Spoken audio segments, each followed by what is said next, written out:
Topic: VVIP Ride by Hassan Mansoor. It was supposed to be like any other Tuesday afternoon.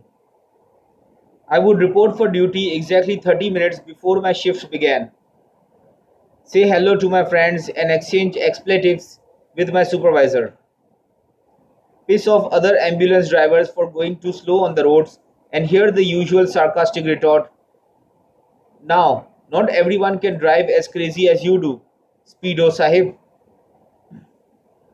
That's right, they called me Speedo, which always made my chest bulge with pride, even though I knew they would say that more so out of jealousy and disgust rather than admiration. But still, I thought of it as an apt compliment. After all, no one else had the unique record of never delivering a dead on arrival patient to the hospital.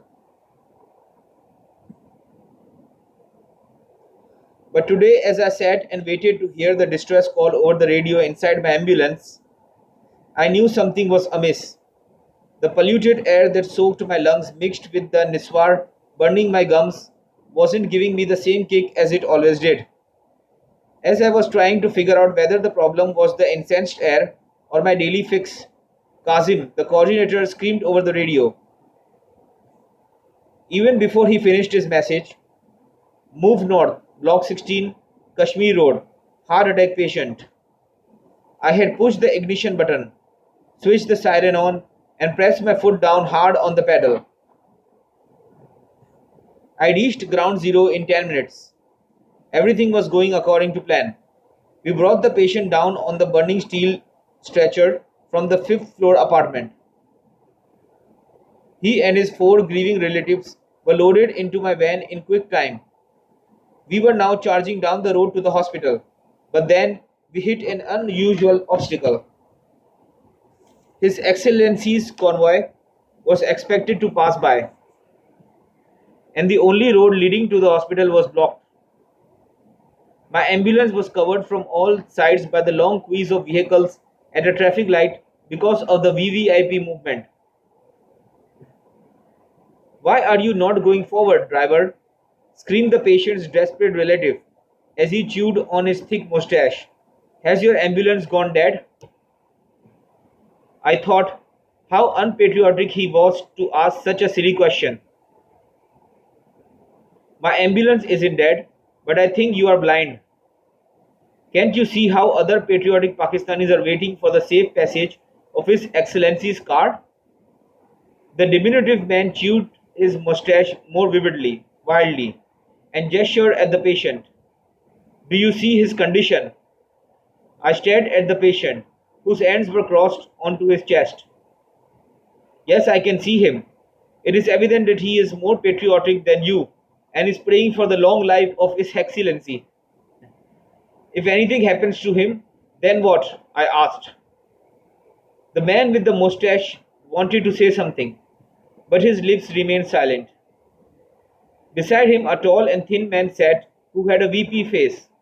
He said, "What a pity. There is no value of human life." All of us, including the patient, looked at him aghast.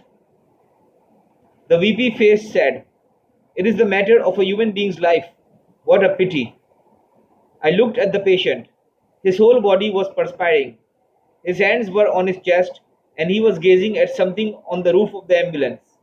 I saw through the windscreen and found hundreds of cars and motorcycles surrounding the ambulance. I witnessed a similar situation in the rear view mirror. The diminutive man with thick mustache again moved from his seat and started looking at me with questioning eyes. There was something strange in his eyes.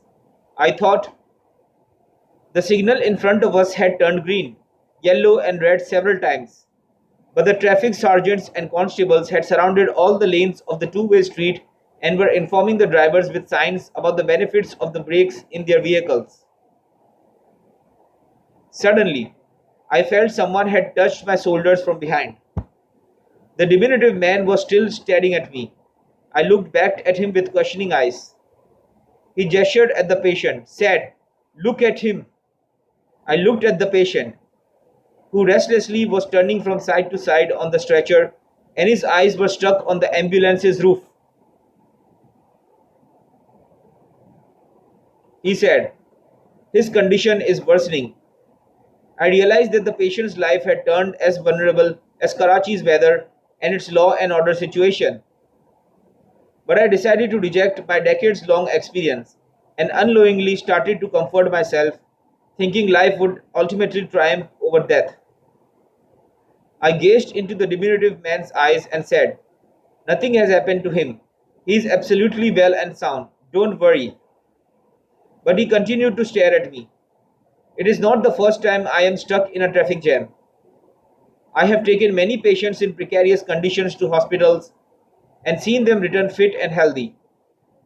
I said in an effort at consolation, "You don't know how strong a human being is." The patient again writhed around and he clutched the diminutive man's arm. My experience tried to convince me that the bird was set to fly, but who knows why I comforted myself that the patient would survive. I looked at my surroundings again, but the situation remained unchanged. The ambulance was tracked by hundreds of vehicles from all sides. My hand unknowingly pressed a button, and the hooter fixed on the roof of the ambulance started to cry.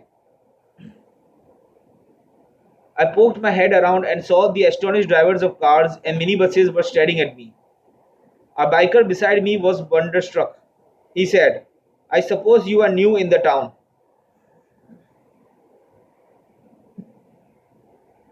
I remained silent and spotted a traffic constable scrambling towards me.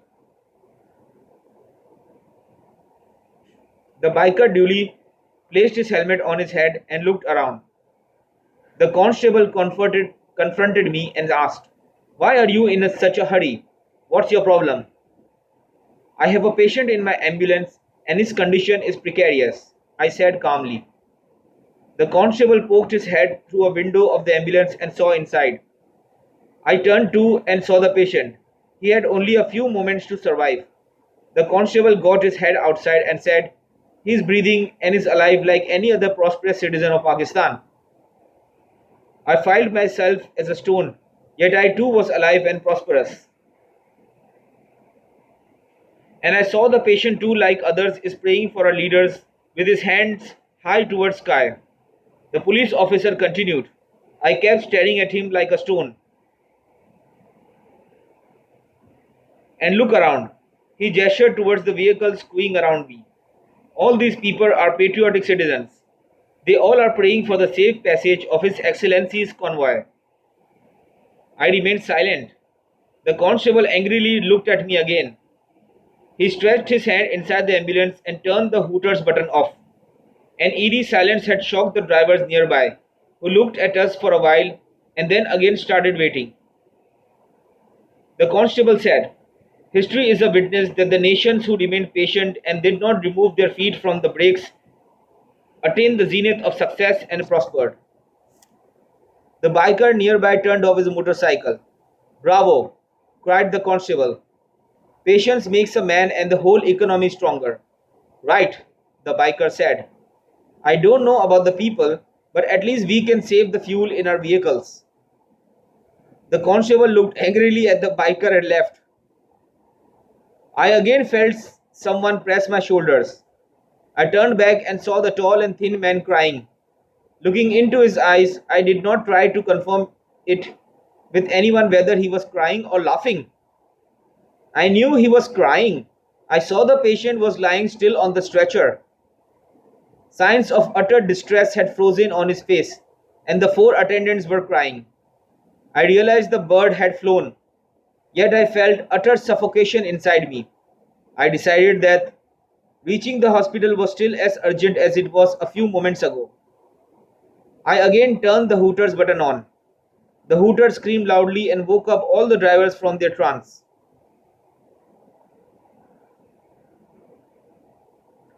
The biker standing nearby kick-started his motorcycle and turned his head towards me.